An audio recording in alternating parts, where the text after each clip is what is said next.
የሞራል ውድቀት ምንድነው ምክንያቱ የሚል ነው። ሞራል ምንድነው ግን በራሱ ሞራል ምንድነው የሚለውን ማወቅ አለብን ይመስለኛልና አላውቀውም። ሞራል ምን እንደሆነ አላውቀውም። በአማርኛ ይጠይቁ ይልበላቸው ጠያቂውን።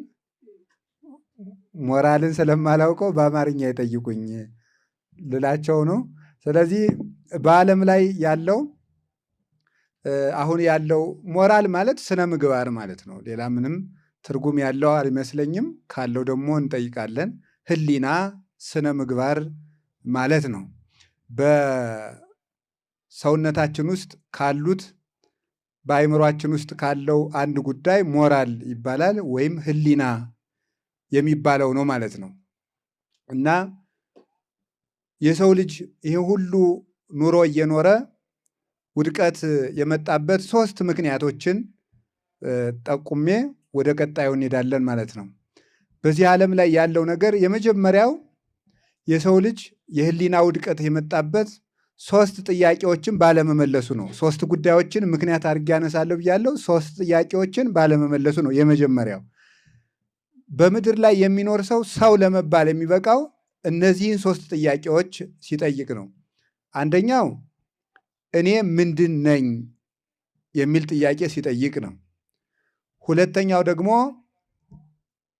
እኔ ምን ላደርግ ወደዚህ ምድር መጣሁ የሚል ጥያቄ ነው።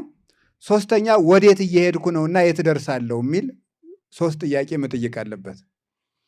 እኔ ምንድን ነኝ ብሎ ሲጠይቅ መልስ መመለስ አለበት ለዚህ ሰው።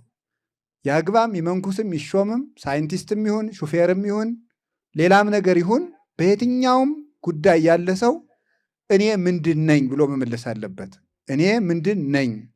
እኔ አሳ ነኝ ወይ ቢል አይደለህም ይሆናል መልሱ። ጅብ ነኝ ወይ ቢል አይደለህም ይሆናል መልሱ። አይጥ ነኝ ወይ ቢል አይደለህም ይሆናል። አህያ ነኝ ወይ ቢል አይደለህም ይሆናል። ፈረስ ነኝ ወይ ቢል አይደለህም ይሆናል። በቅሎ ነኝ ወይ ቢል አይደለም። እባብ ነኝ ወይ ቢል አይደለም። ውሻ ነኝ ወይ ቢል አይደለም ይላል።